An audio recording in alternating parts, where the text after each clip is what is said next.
नमस्कार, आप देख रहे हैं अनोखी आवाज और मैं हूं आपके साथ अनुष्का।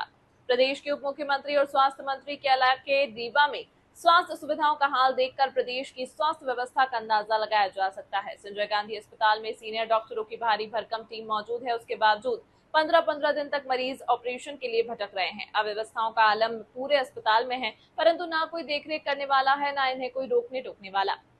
रीवा के संजय गांधी अस्पताल के अधीक्षक जब आर्थोपेडिक्स विभाग के डॉक्टर को 2 बजे के बाद अस्पताल में नहीं रोक पाए, तब उन्होंने पत्र जारी करके हड्डी के मरीजों को सर्जरी विभाग में भर्ती करने की बात कह डाली। वहीं स्वास्थ्य मंत्री को अस्पताल के डॉक्टरों ने यह समझा दिया कि मरीज को 15 दिन तक बगैर ऑपरेशन के रखना जरूरी है, लेकिन अस्पताल में भर्ती मरीज 15 दिन तक क्यों भर्ती है, यह उसके समझ में नहीं आ रहा। जबकि अस्पताल के अंदर खाली ऑर्थोपेडिक्स वार्ड की ही बात की जाए तो 10 से 12 सीनियर डॉक्टर मौजूद हैं। इसमें डॉक्टर्स नहीं रहते हैं ऑर्थोपेडिक के। 2 बजे के बाद ऑर्थोपेडिक्स के डॉक्टर्स किया जाए तो वो इंतजाम करना चाहिए उन लोगों को। अव्यवस्था है तो इसके लिए क्या एक्शन लिया जाए, क्योंकि देखा जाता है प्राइवेट हॉस्पिटल में नहीं, इसमें डीन और सुपरिटेंडेंट जो जरूरी एक्शन ले सकते हैं।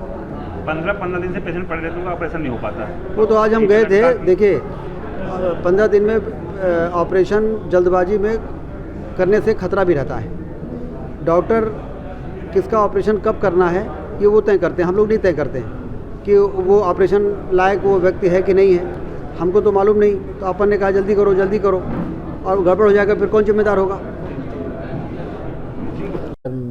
ऑर्थोपेडिक्स में वर्तमान में 9 कंसल्टेंट हैं एचओडी मिलाकर, और 9 कंसल्टेंट्स में हैं और एक बैच में 3 पीजी हैं, जो कि संभवतः इस साल या अगले साल तक उनकी भी संख्या बढ़ने वाली है पीजी स्टूडेंट्स की।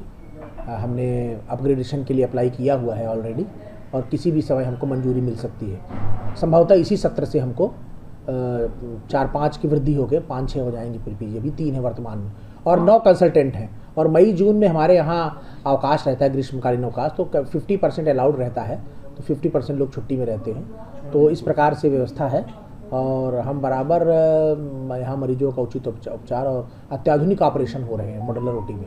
आमतौर पर देखा जाता है कि ऑर्थोपेडिक्स विभाग में लंबी वेटिंग रहती है, आखिर ऐसा क्यों? ऐसा इसलिए भी होता है कई बार कि ऑर्थोपेडिक्स में ट्रॉमा होता है पहले, और ट्रॉमा से जो पेशेंट आते हैं उनका पहले हम लोग घाव सूखने का थोड़ा सा इंतज़ार करते हैं और उनकी फ़िटनेस बनाते हैं। उनका कई सारे चेकअप्स होते हैं कि वो लंबी सर्जरी के लिए फ़िट है कि नहीं है। सामान्यतः 2-3 घंटे की सर्जरी अगर चलती है तो उसमें फ़िटनेस बहुत ज़रूरी है कि देखी जाती है, और उसमें उसको फ़िटनेस कराने के लिए हमको समय लगता है। जैसे फ़िट होता है वो, आप देखिए कभी डेट ऑफ फिटनेस से डेट ऑफ सर्जरी बहुत कम टाइम लगता है, 1 या 2 दिन में हम उसको ओटी कर देते हैं। डेट ऑफ एडमिशन से देखेंगे तो ज़रूर आपको लगेगा कि ये ज़्यादा समय लग रहा है, लेकिन वो समय इसलिए भी ज़रूरी होता है कि हम भली भांति ये चेक कर लें कि वो बेहोशी झेल पाएगा, लंबी बेहोशी झेल पाएगा कि नहीं झेल पाएगा। नहीं तो पता चला कि हम ऑपरेशन करने गए और ओटी टेबल में ही डेथ हो गई। तो ये ज़रूर हम लोग पहले सुनिश्चित कर लेते हैं कई बार जांच के उपरांत कि ये बेहोशी झेल पाएगा और कितनी बेहोशी झेल पाएगा। उसमें निश्चित रूप से थोड़ा टाइम लगता है। आमतौर पर देखा जाता है कि जितने भी ऑर्थोपेडिक्स विभाग में सीनियर डॉक्टर हैं, सबके नर्सिंग होम यहाँ पर हैं, ज़्यादातर समय वो वहाँ गुजारते हैं।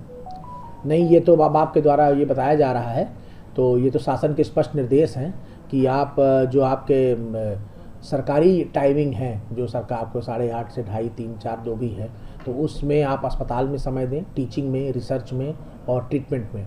3 पार्ट हैं ये, और चूँकि यहाँ ये टीचिंग हॉस्पिटल है ये, तो निश्चित रूप से इसमें टीचिंग में, रिसर्च में और उपचार में आप जो टर्शरी आपके पास आ रहे हैं, टर्शरी रेफरल सेंटर है, उसमें दें। और आपके जो सरकारी घंटे हैं, 8 घंटे हैं सरकारी, उसको करने के बाद निश्चित रूप से आपके पास प्राइवेट में फिर आप समय दीजिए। तो यही व्यवस्था चल रही है, और इस व्यवस्था का अगर कोई इसका उल्लंघन करता है तो निश्चित रूप से कार्रवाई की जाएगी। इस खबर में फिलहाल इतना ही। अन्य खबरों के लिए देखते रहिए अनोखी आवाज।